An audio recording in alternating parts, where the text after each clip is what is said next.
Hello and welcome to TLC time. Today, I'm going to talk about presence. Presence is one of the 6 pillars of well-being that we've identified. And I'd like to go a little deeper into what is presence, why should we desire to have presence and to put ourselves in that space, and how can we actually achieve more presence? So 3 things that we'll take a deeper dive into. So what is presence? I actually personally see it as 2 separate things depending on if I'm alone or if I'm with others. When I'm with others, let's say I'm about to attend a meeting or having with a group of people, or I'm going to have a one-on-one with an individual. Surely I will be my best self when I'm fully present. And so that means gaining a sense of presence, of centering myself prior to the event, and then maintaining it during the time that I'm with the others. So, we talk a lot about active listening, and certainly I'm going to be a much better active listener when I am having the right presence in the moment.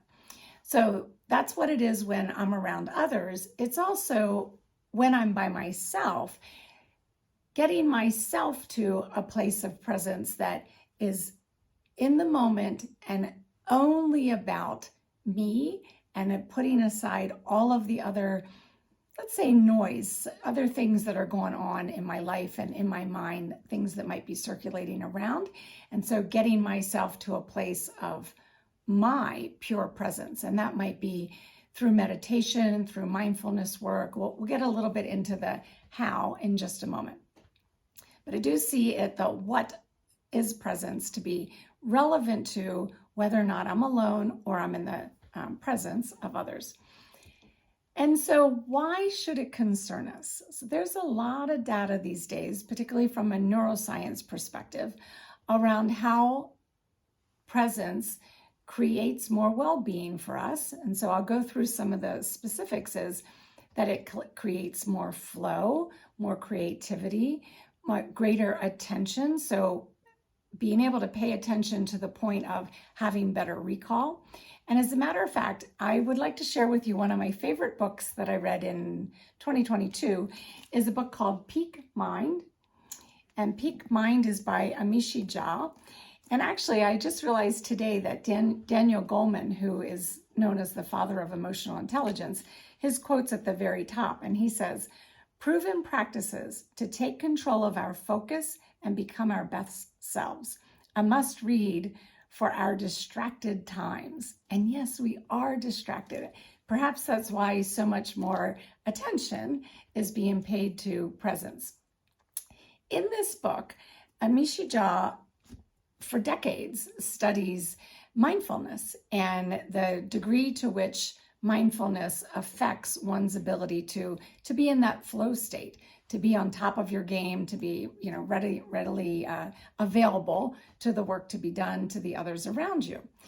She actually, some of the studies include first responders, the military, CEOs, you name it, all levels of leaders and contributors. And the brilliant thing about her book, and what I appreciate, is that through all of the studies that she's done and her deep dive into mindfulness, she's distilled it down to, actually through experiments, lots of experiments within these studies. She's boiled it down to the sweet spot is 12 minutes a day, 12 minutes of mindfulness a day. And that actually makes me think of positive intelligence, which I personally am a student of positive intelligence. And the work that is done within that framework that encourages one to find time, to find that 12 minutes a day, but then to also bake in throughout your day these mindful moments, these times at which we create a sense of presence. And so the why is, there's plenty of it in this book, but there are lots of other books as well that support how we're in our flow state and we are our best selves when we have a sense of presence. So that's the why. Let's go a little deeper into the how. So I told you about Peak Mind, and I started to mention PQ. positive intelligence. The acronym for that is PQ. And both, and lots of resources out there are encouraging you to take that moment to stop where you're going, like fast and furious, and seeing on your calendar the next thing that's coming up and thinking, I can't possibly have a mindfulness moment or take any sort of break. The reality is you can, and you actually risk more if you don't.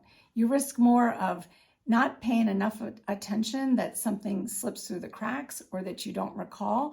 And in the end, that takes longer anyway. It takes longer to backtrack because you didn't have the right sense of presence in the first place. So I'm going to share with you my favorite PQ presence-inducing thing. It's actually, they referred to in the framework as a PQ rep. So a mental fitness rep, just like you would go and do a physical fitness rep at the gym.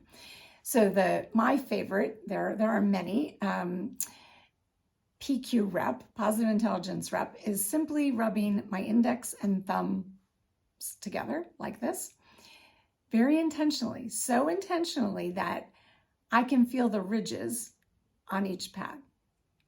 And I would do this for a minute or more.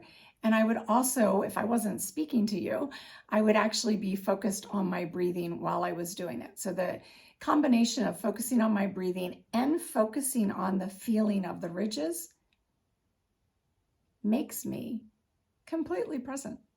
Just the feeling, just the act of doing that pulls me from where I was and what I was doing to this moment. How could you use that? So I have my hands down in my lap now, and if I was sitting around the board table, I could actually still be doing that and thinking, wait a minute, I just kind of went to the Bahamas a minute here and in my mind, and I was racing forward to something else that requires my attention. And to bring myself back, I would put my index finger and thumb together, which I'm doing right now, and I would rub them very intentionally until I pulled myself back to the present moment. Okay?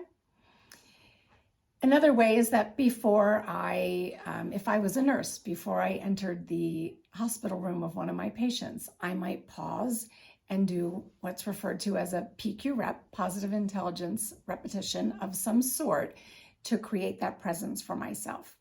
And of course, in the book, there are many, many examples of how to create that presence so that you put yourself in the place of more flow, therefore more creativity, more attention, more alertness to what's going on around you, whether others are around you or not, to have that awareness, which also is now being tied to the degree to which one develops dementia, right? How much they are able to focus and pay attention. So, gosh, I could go on for a really long time about the benefits of creating ways to define for yourself a sense of presence, because I believe that it is individualized or can be individualized for each of us. The point being that you pay attention to your personal need, whether you recognize it right now or not, but a personal need to have these practices to force you into a place of presence. So I hope this has been helpful, and I'll see you again next week.